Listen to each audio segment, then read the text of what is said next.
Hello everybody, welcome back to my channel. Today we are going to go over our field trip to Lay's Guitar Loft yesterday. We're going to talk about the guitar we dropped off, the guitar we picked up, the shop itself, some comments from viewers, personal opinions, and how much all this stuff costs. So I wrote down some things so I can try to keep my thoughts together a little bit better here, because I still am terrible at this, but I'm trying.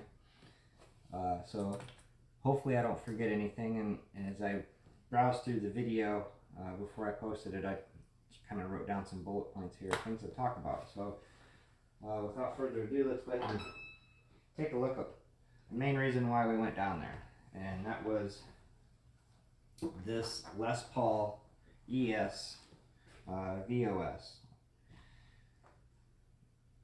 When I purchased this, it had a real nasty goober of something that the previous owner put on there. The finish had chipped away. How, I don't know.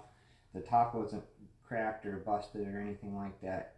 And the chip itself probably would have looked okay, and you probably could have reliced the guitar or finish checked it or something to make it work over refinishing the top, but whatever they put on there was really nasty, and it looked like I don't know, like somebody hawkered on it. It was pretty lumpy, so it had to be refinished. And there's only one place that I know of that is worthy of refinishing a high-end guitar, and that is the Lay's Guitar Loft.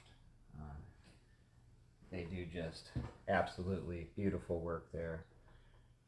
You would never tell that this was not a factory finish.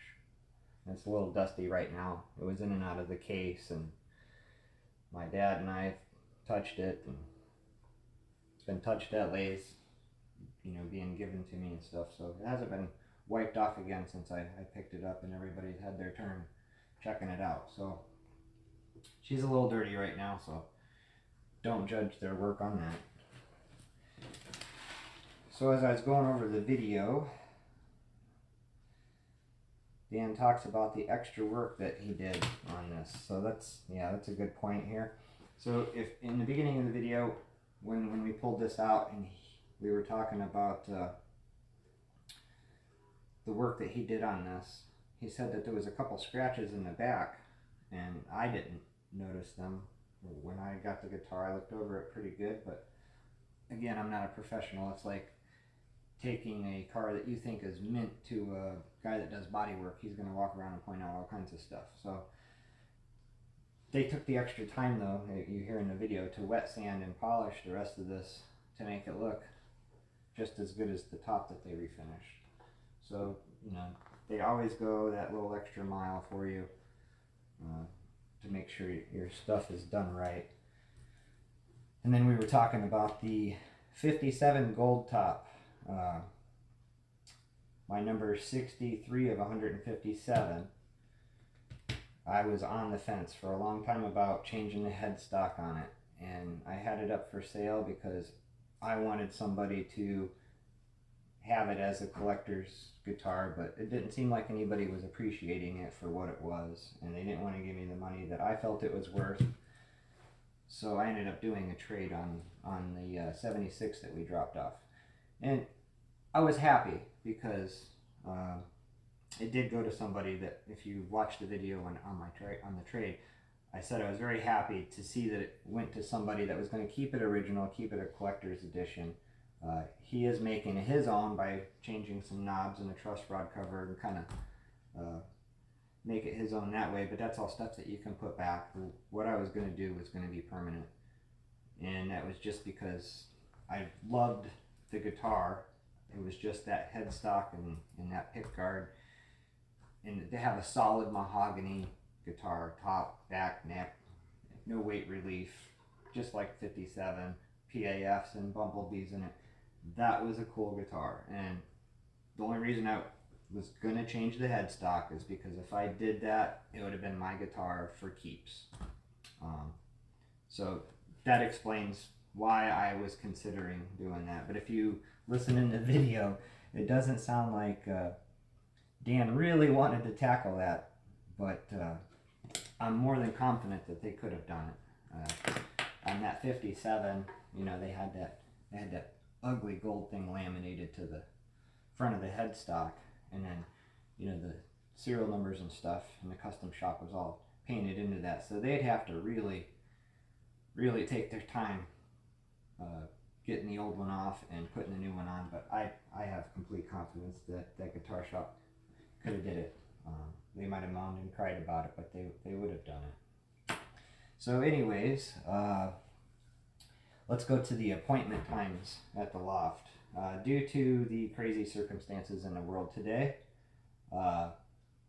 you have to make appointments, and you gotta be social distanced, and you gotta have masks, and blah blah blah blah blah. So it's not their fault, but when you make an appointment, you gotta keep your appointment.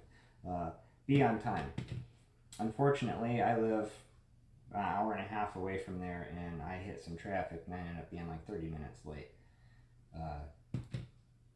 Not sure how happy or unhappy that made them. I'm sure they weren't thrilled, but nonetheless, try to get there on time. They have a busy schedule, tons of work coming in and out. We're gonna get in. We'll talk about a little bit about the time frames and stuff later, because that's some other stuff here. Let's see here. Okay, so after the appointment talk, let's see.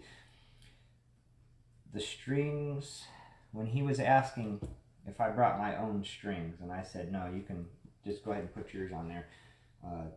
They have their own brand of strings as well. Not sure who, I think I have them right here, maybe? No. They're in another tote upstairs. So anyways, they make their own brand of strings too. And I went down there to get my strings for the 62 that I recently sold on Reverb, because I didn't know and realize that there's a strings for acoustic. Well, I didn't realize the strings for acoustic and electric were different, but there's a string for a semi-hollow or a hollow that has the wooden bridge versus a metal bridge. And again, I have no knowledge whatsoever on hollow bodies, semi-hollow bodies, or anything like that. I'm just now dipping my toes in it. I got the 135 and the 120T. The 120T is now gone, so all I have is the 135 and this one. And they do have a Fender acoustic, but again, I know nothing about these semi-hollows or hollow bodies. The other thing, we were talking about there was the 57 trade and the plane ride down there. Shipping is terrible, especially when things get finish checked. And as you could see, they got screwed too when their rare Martin got sent back to them.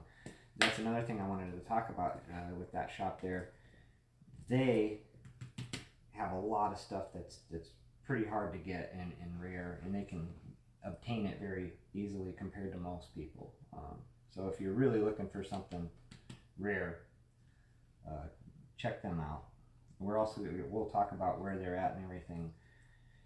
I'm kind of bouncing around here. I'm just trying to go over my notes. Again, I don't want to miss anything.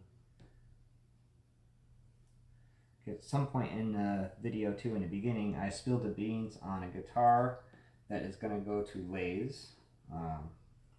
So if you haven't figured that out, good. If not, you can see if you can figure it out. Also, let's see. Kind of already covered that. Okay, Asia. If you guys seen Asia on the way up the stairs in the beginning of the video, that is Dan's daughter. She's always pretty happy-go-lucky and cheery like that. If for some reason you come in there and she's just a little sour, it's Dan's fault. Trust me. Yell at Dan. Dan did it. Other than that, that is Dan's daughter, Asia. She's really, really good with guitars. The girl can refret and just do anything back there too. She's awesome. So make sure you say hi to her and check out their shop and what they do back there. Have them let you get a little peek. I'm gonna get a video of that the next time I go down for people that can't go. I got to go back into where they do the refinishing and down in the basement where they actually build the guitars. I have some of that here in my roll-up points we're going to get to. Going upstairs, I want to make this very clear. Again, I do not know anything about acoustic guitars. I don't know anything about semi-hollows. I'm just starting to learn about this part. I've always been a Gibson person, like Les Pauls, pretty much strictly. So I'm learning about other things. I've got a few Strats, but again, acoustics, know nothing about. So the first room I walked into, that stuff that's hanging in there, there's some really expensive stuff there. And again, I have no idea what it is. Steve, he's told me all about it one time when we were in there. A very knowledgeable guy. He's the owner of the place, one of the owners. I'm not sure exactly how that's worked out, but I know Steve and Dan are the two main guys there. But he can tell you all about those acoustics. He knows everything, and they're all really super high end. There's a lot of special things done to them, and I was pretty impressed with what he told me about them. Again, no, I'm not really into acoustic guitars, so it kind of went in one ear and out the other, although I appreciated it. When I went into the second room, and I said, now this is where the good stuff is. That's just my opinion. The first room, I'm pretty sure, had acoustics that were a lot more expensive than in the second room. But I personally, I'm a Gibson guy, so I think the Gibson's the best in the world. And there's a lot of people that say, oh, I think Martin is, or Stratocaster, or whatever. Everybody has their personal preference. For me, it's the Les Paul. So that's the way it is. But I wanted to make sure that everybody knew when I went through those two guitar rooms that I wasn't discounting anything in the first room or the second room, and that I know nothing about any of them in either room. So when you heard me say the good stuff is in here, that kind of rung a bell with me, and I'm like, I should clarify that I don't know anything about that, because I don't want to upset the people at Loft or anybody watching, because I'm saying something about something I don't know about. But yeah, in the acoustic rooms, wonderful, beautiful pieces in there. And again, I don't know anything about them, so I'm not going to speak much on them. Let's see, the Lay's brand guitars. So that's another thing I wanted to speak on. As you're going down the shop, and you're seeing all of them hanging there in the top row, every single one of those guitars is hand built right there. It's not like they buy a kit and jazz it up and throw it together and hang it on the rack. Everything that they have there, they hand build all that stuff, and it's amazing work. You really have to check out that stuff. I've even seen their guitars hanging in Sam Ashen Guitar Center in Mayfield. People have brought them in and traded them in, and they were well used, so they were loved before they got traded in. Let's see. Oh, they're hand-built amps. So Steve was also telling us who does all that work. So all their little boutique tweed amps, those are all hand-wired, just like little Fender tweed amps. But I can't remember. I should have asked them again while I was there, so I could have spoke on it a little bit. But again, Steve or Dan, they could tell you about their hand-wired amps. I'm sure Asia could too as well. But all those little amplifiers you see there in the center room, those are all brand new hand-wired amps. And then in the back, you'll see where they have all their used and second-hand amplifiers back there, and also little tiny radios and little record players that are vintage. Steve, if you want to know the story on how he acquired all that, he got a whole bunch of it, but if you want to, ask him about it. But they got a lot of really nice stuff like that as well. Their t-shirts and their apparel are really nice too. I was going to grab a couple t-shirts when I was down there this last time, and I forgot. So hopefully I remember the next time I go down. Okay, let's see. Okay, yeah. So I wanted to mention something about their website. So when you go to their website, it's a little confusing because you have to actually, there's a paragraph. I should be showing you on my laptop, but I don't have that set up right now. In a paragraph, you have to click a little wording that says shop at the loft, because you'll look all over trying to find what they have in inventory. You got to find that one little verbiage in that paragraph that says shop at loft, and click that, and then you can go under electrics or acoustics and other, and you can look at all that kind of stuff there. But also what I wanted to mention is, like in the video I said, not all of their stuff is on their website. And they also have a reverb page too, but they're constantly having stuff come in and out. So a lot of the times things that are really cool you'll miss out on if you're not stopping by and checking in or calling to find out what's going on there, because stuff moves fast. A lot of times it'll come in and they don't even get to be put on reverb or their website. And a lot of times something will get sold, and you'll go down to look for it, and it was bought. So they didn't have time to take it down yet, because things just roll and they happen fast. But so again, check out their website, because just because not everything is on there don't mean you're not going to find something that you don't like that is there. Same with reverb. Check them out on reverb, and again, call them if there's something specific that you're looking for. They have reaches all the way across the states, and from Texas to you name it, they're all over. They got connections, so they can get what you want, when you want it, what color you want it, and if they can't, they will build it for you. Again, you check out their website and all their custom builds, things that they've done is just amazing. You check them out on YouTube. They got a few videos posted on YouTube as well.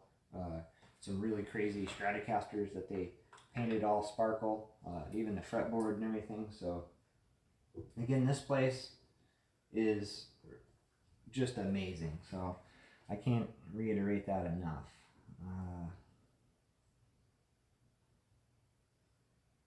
Yeah, again, there we go. I got down here mentioned they get weird in different guitars. So yeah, they have a lot of conversions. As you noticed, I had the tag.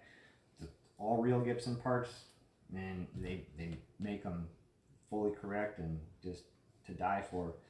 The one I showed you with the metal neck, they have awesome flame tops, quilt tops. You can find some really unique stuff there, and you have a huge selection of them. I mean, you've seen all the 335s, 345s. I think they had a 130, was it 137? I'm not sure. Again, I'm not big knowledge in hollow bodies yet, but you could see there they had a whole slew of them. So their selection there is really good too.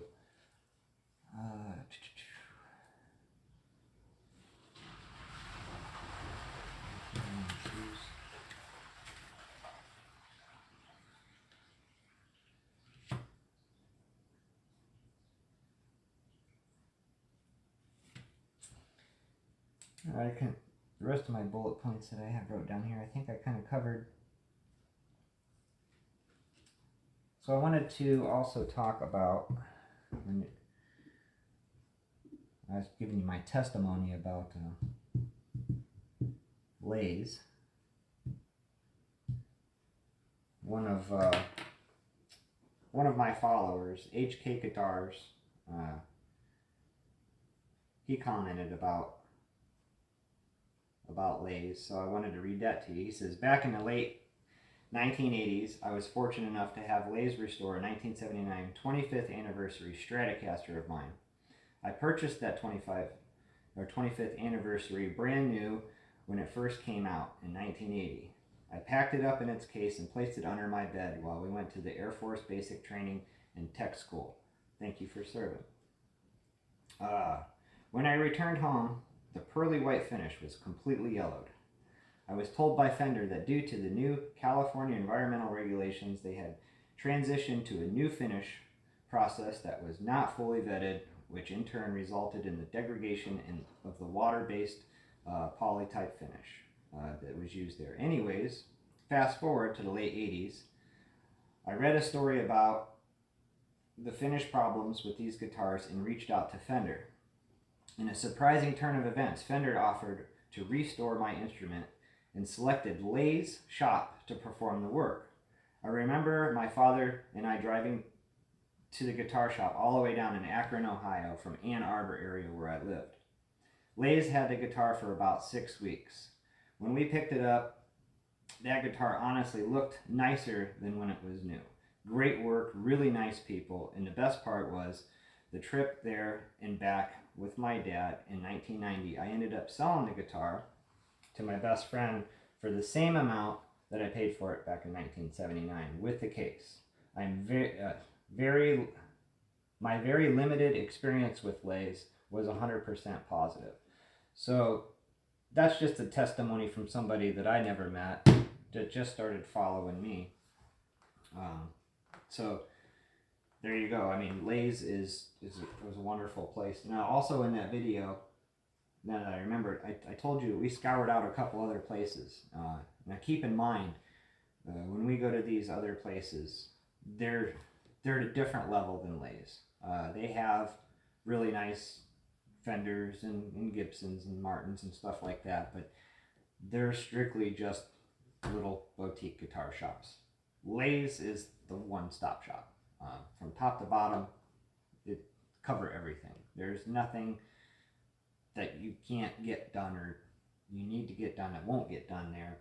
And he would have changed that to a regular headstock, I guarantee it. If I took it down there and it didn't trade it, he would have did that for me. And they're good enough. So also I wanted to comment on the guy that HK, where is he again? Yeah, the HK guitar guy. He was kind of getting on me about that headstock. And again, I want to reiterate, if you watch the video where I was packing it up for the 76 trade, I said that I was very happy that it was going to stay as a collector and go to somebody that appreciated it. So again, I'm not trying to deliberately ruin stuff or change it.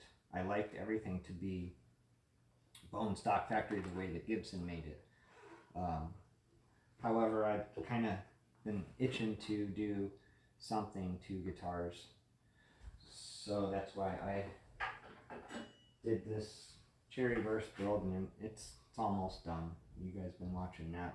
We're getting real close to this one being done, but I didn't change too much on that. We ditched the PCB stuff, and we're doing all point to point, because I don't like PCB stuff. And HK guitar guy, at least he will agree with me on that. I think he thinks I'm doing the right thing by ditching all the PCB boards. And the other two guitars that I want to work on, I want to ditch all the PCB stuff out of it too as well.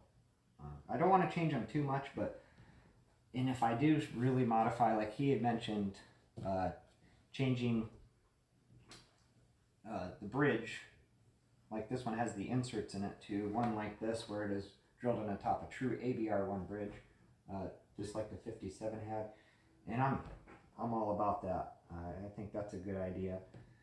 So maybe we can take the Goldtop and do that to it, come out with a better finish on it. Maybe we'll have Lay's put some binding on it or something. I don't know.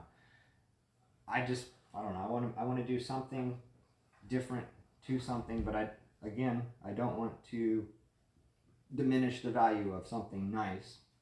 We'll take something like a studio or a tribute, a newer modern guitar that nobody's going to cry about, and I sure wouldn't want to ruin anything historical. So that's another reason I like picking on the newer 2017s, 2018s. You can get them pretty cheap, $1,000 or so, and you can do stuff to them. So anyways, I'm going to quit boring you guys with my rambling on and on and on, but in my closing, I just want to say that we definitely, as a society, we need to support small guitar shops that do this. If not, all you're going to have is the Walmart of guitars, and that's Guitar Center, Sam Ash. It'd be like Walmart, McDonald's. It's just Sam Ash Guitar Center, Sam Ash Guitar Center. when you find places like this, you got to support them.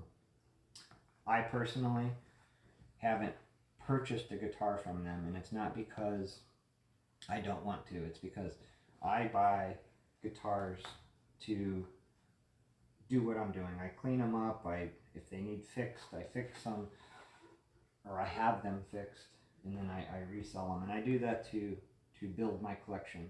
I started off collecting Epiphones, and the only Epiphone I have left is hanging on that sign now. So that's the whole game of this, is just to enjoy looking at them, cleaning them, checking them out, sending them off to somebody else that appreciates them, finding a home for them, and in turn, eventually I find one that I want to keep. Like now I have my 76.